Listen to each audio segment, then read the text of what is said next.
for this very special session at the World Economic Forum. We have had many extraordinary conversations here, but I think this one is going to be truly special. We have an address by a world leader and then a panel of world leaders to discuss what is really the central issue in the world today, which is Russia's war on Ukraine, the West's response, the world's response, and where that will go. To start us off, you know,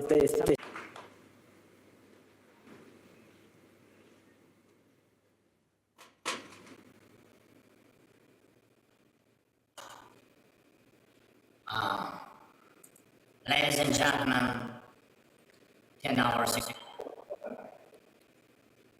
ago, a tragedy happened near Kiev. The helicopter crash claimed lives of the Minister of the Internal Affairs of Ukraine, his colleagues, and helicopter crew when it fell near a kindergarten. 14 of Ukrainian families lost their loved ones today, and many more families are losing daily because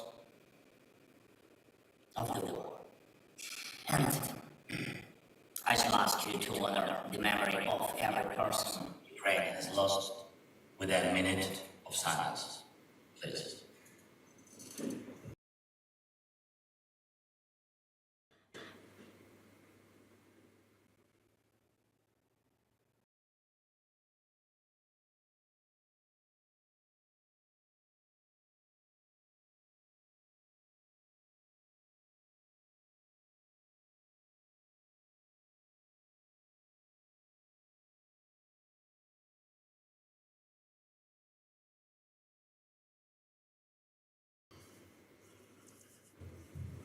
Thank you very much.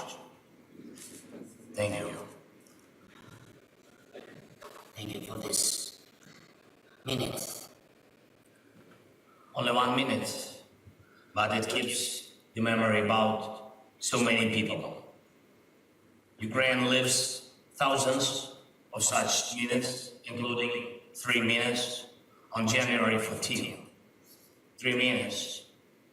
The time it took for a Russian missile to travel hundreds of kilometers, hit a residential block in Dnipro and kill at least 45 people. 45, and that's children, 45. My address will be short about the time we are short of, about small minutes, about years made of these minutes. 3 years ago I spoke at Davos for the first time in person. The topic was how to build a cohesive and sustainable world. I'm talking online now. And the topic is how to cooperate in a divided, fragmented world. Conclusions, they are obvious. The world cannot keep the pace with changes and challenges. The list of crises, global security, environmental, food security, energy waste needs to be amended with another one, the time crisis. The list of calls for decisive, efficient joint actions needs to be extended with one more, the call for speed, the speed of decisions making, reaction of the civilized world. Tragedies are outpacing life. The tyranny is outpacing the democracy. Russia needed less than 1 second to start the war. The world needed days to react with first sanctions. The time the free world uses to think is used by the terrorist state to kill. Ukraine and its allies have been resisting it for almost a year. This period proved all our prompt actions brought positive results. The opening of European borders for Ukrainians, the Green Deal, the energy unit. Together, they save millions of lives, and not only in Ukraine.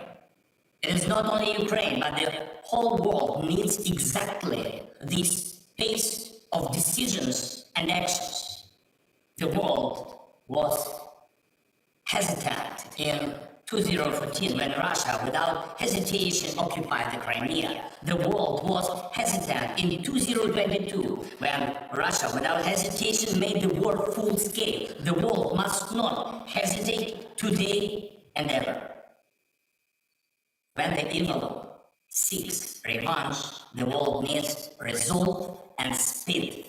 Russia is exporting terror. Russia is spreading the strain of the war across the world. Ukraine offers the world a peace formula. Please, 10 steps that the world must make faster than Russia makes its new moves.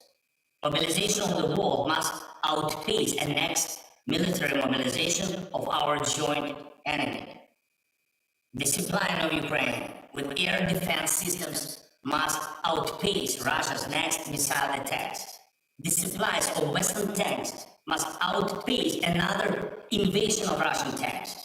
The restoration of security and peace in Ukraine must outpace Russia's attacks on security and peace in other countries.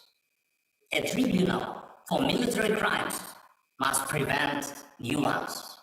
The extension of NATO and the EU must outgo the spread of the Russian aggression.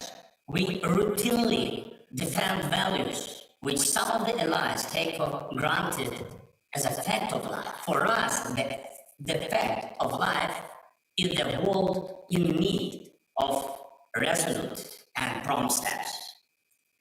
Ladies and gentlemen, 3 years ago was my first time at the WEF. It was the time when the world was fighting COVID-19.